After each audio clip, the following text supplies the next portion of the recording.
Hey family, I'm Stephanie Wade. I'm Habasha, helping your brothers and sisters in Africa as well as the Creole Griot too. I'm out in my tiny little backyard now, y'all. I'm telling you, the perspective is so much different since I came back. And since I had been working at the food forest so long. 6 months is a long time. But anyway, y'all, it's some stuff that remains green, like my fig tree. So, hold on. Even though the banana tree didn't make it, the fig tree did make it. So it's blooming. I don't know if it'll have figs this year, but it's trying to live. This was my bitter leaf. It's gone, y'all. I wished I would have brought me some leaves with me, but I didn't. So no bitter leaf. My rose bush lived through the cold, so it's gonna be okay. So it's tough. I don't know if any of those things you're looking at, I don't know if it's a real good tree or if it's weeds. I have no idea until it grows something. But look at all the gaps in between. All of the dirt I had in it left. So I would have to refill it with dirt to work with it. I decided that I'm gonna plant the plants I did inside of containers because it's already had peppers in it that's not in there anymore, and cherry tomatoes. So I'm gonna put a cherry tomato plant in it again and see if it can make it. They might be a little too early to plant, but I bought it at the nursery, so I just was missing my food forest, y'all. The cabbage, I'm gonna plant it in a container. The lettuce, I'll plant it in a container. They was way overpriced, y'all. $3.99. Suppose I only get one head of lettuce and one cabbage for it. That meant I paid $4 for it, if it lives. So I have a container there to use and a container there to use. So what I'm gonna do, y'all, just plant in a container. See, the banana tree still have to get chopped down by my son with the machete. But anyway, y'all, my other fig tree also lived. It's behind me here. Got nice green leaves. Hopefully they'll make it. Figs this year. So just a big perspective on how the house looks from when I left, y'all.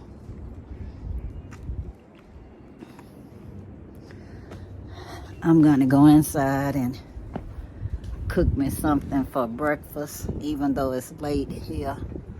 I just had a taste in my mouth for something, so I had to go get it. Cause y'all know I bought the fish yesterday, but I forgot to get the fries to go with it, or hash browns. Just potatoes. Here I get the frozen potatoes cause they cheaper. Why buy something then have to work grading it yourself when you're not saving any money by doing it? I think the ones frozen was already frozen in price before all of the prices went up. And they just can't change the prices. But they can mark them down. So I was lucky this morning. I got my hash browns, big like 18 pack of hash browns for $2.99. It was $5.99. So they took $3 off. I had to tell the lady the price because it didn't scan properly. So you always have to double check your prices. I forgot my phone at home, so I had to still write it down. I had a pen and a paper, the old-fashioned way, to write it down so I wouldn't forget the price. And then I told her where it was, and she did a price check with me. And then actually had the ability to just scan in a 50% off coupon without calling the manager. So customer service is good in some places, y'all. I love Randall's. No, I don't get reimbursed for saying I like them, but I do, because it's a nice store where you know where everything is, and they still have digital coupons. But if you forget your phone, you can manually look for coupons the old-fashioned way, and it'll be like a manager special or something. The price is in red, and the red catches your eye, and just read what it is and write down the price, because you know it might not scan right when you get to the place. And you are prepared for them to say, ma'am, that's not that item, it's this other item. So I was all prepared, but I did get the sale price, so I was happy. I set out my plants so they can get rain. It sprinkled a little bit. It's supposed to rain by tonight, according to one of my friends. So I will definitely try my best to dig that pot up, put a little of the chicken manure in there, and plant them and see if they'll be okay. You know, I'll just plant them and let them settle first, and then add the manure maybe next week or so. And I just pray over them, hope they live. I paid too much for them plants. And my okra seeds, y'all, I might have to wait on them, because I would have to add so much dirt to that box for the okra seeds to do anything, I think. You know, I might see if I can move some of those things that look like weeds around and still plant them, because okra really don't need much dirt to establish themselves. They really grow in the topsoil. But I'll see y'all. I'm missing my warm weather. I really am. But like I said, I have things to do, like go to the dentist, get my teeth cleaned, go to the doctor, get my body checked, get all these labs done. I have to get my body adjusted from being jet lagged, so my intermittent fasting will reset itself. I'm still skinny, y'all. And my family is not such a good thing. Sometimes when you get skinny, you can't stop losing weight. So that's the only thing. I don't want to lose any more weight. I just don't want to gain a lot of weight. You know what I mean? I want to just maintain the weight that I have and regulate my body properly so I can live longer. I appreciate every day they come out, y'all. I can feel the sun on my face, and I can tell y'all hello. I don't take nothing for granted, y'all. I love that I learned that we are grateful from Mr. Baji.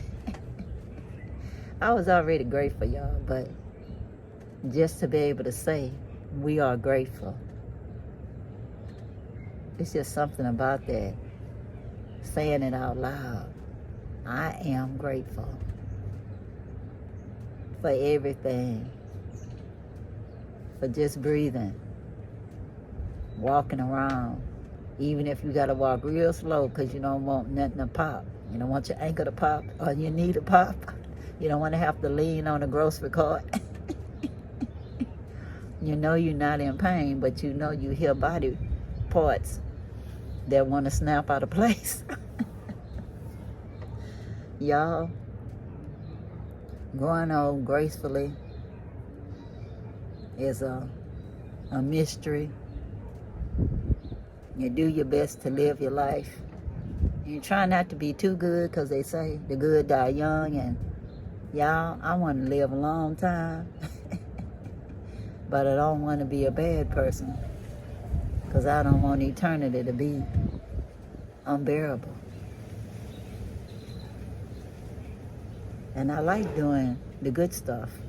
It feels good to do the good stuff, like you're serving your purpose. Like I said, I was influenced a lot by Catholic nuns, but I wanted to be married and have a family. So I didn't become a nun, but I like helping people. And not everybody, y'all, I ain't lying. I was called to help my brothers and sisters in the motherland, and that's what I do, because with the little that you have, it's like the fish and loaves stir in the Bible. The little can do so much for the few, the few chosen ones who actually are ready to go to the next level. Because you can give and give and give to a lots of people, and all they will get used to is receiving and receiving and receiving, and you'll be teaching them to be dysfunctional instead of teaching them to be useful and successful people in the world. I would love everybody to be remembered because they helped their community, they helped their family, that they was a good example of what someone else reads in a book that they consider holy. It's not what you say, it's what you do. You hear me, y'all? I don't really care about what people say. I care about what they do. And I'm so impressed with the motherland, because whenever I do something, I can't even figure out how it's done, because if I continue doing the same thing, what's done actually grows like seeds, like the beans for Jack in the bean sprout, beanstalk, beans like Jack in the beanstalk. You can't figure it out, y'all. You figure I'm doing good works, but more and more good works are happening. It's because it's like a ripple effect. You doing good. In response, other people do good by giving you things to make it better. That they may not have the money to give you, but they give you gifts in kind. They may give you a tree. They may give you another lettuce, or give you an extra banana or something. It all grows, y'all. I can't figure it out, but it's like miniature miracles to me, and it encourages me to continue. Even while I'm here, I'm still funding my little project in the Gambia. I'm praying every day in my way to the Most High, and I'm also playing a lot of it, hoping I win any of them, because my ideal thing would be to be able to do my projects and not worry if anybody donated $1 to help the project to get there to the next level. If I won the lottery, we'll get to the next level so quickly, y'all. And I could do projects in other places as well.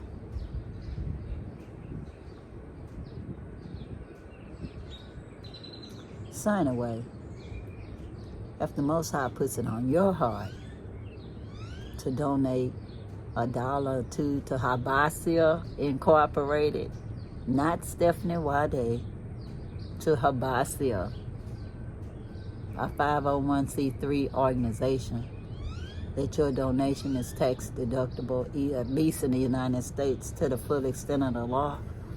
If you donate through the PayPal link, you will get a receipt from PayPal right away. And just make sure you click the donate button. Don't act like you buying something from Habasia, so you'll get the correct receipt. Just put there for a donation. Even if you want to write in a miscellaneous column, donation for the Food Forest Project, that's fine too. But you'll get your receipt right away. Just remember, it's a corporation, y'all, that you're donating to, Habasia, not to Stephanie Wade. If I'm no longer here, y'all, that project, I pray, will continue. I pray it will become self-sustainable while I'm still here on this plane. So I will not have to even imagine the projects not being maintained. All it has to do is become successful in a few things to sustain itself on a continuous basis. So anyway, y'all, whatever the Most High puts on your heart to give, please do. Remember, we are blessed to be a blessing to others. When I'm in the motherland, I don't say people names because I be wanting the Most High to bless them some more so they can be a blessing to others. And I know when we say out your name out loud, that might actually be your blessing, and that's it. But y'all, when people are doing what they do in the motherland, recording and everything in my absence, they're doing their best. So don't be vexed with them if they don't do things like I do. In fact, I think more people are watching the shorter videos. So I say kudos to you, Kenyatta. Kudos to you, Mr. Baji, for y'all being troopers hanging in there. Kudos to you, Salif, who do everything behind the scenes that people only see your face on camera every once in a while. Without you, nothing would have happened at the Food Forest Project, including the paperwork being completed for it to be clear land for me. With clear land, I know all of the projects done there are safe from anybody else coming to disturb them in my absence. But anyway, I don't want to hold y'all up too long. I just wanted to check in with y'all today. I have on my Hello Happiness t-shirt. I was wondering where it was, y'all. Well, guys, until next time, peace, peace, power to the people. And I'm out, y'all. Bye.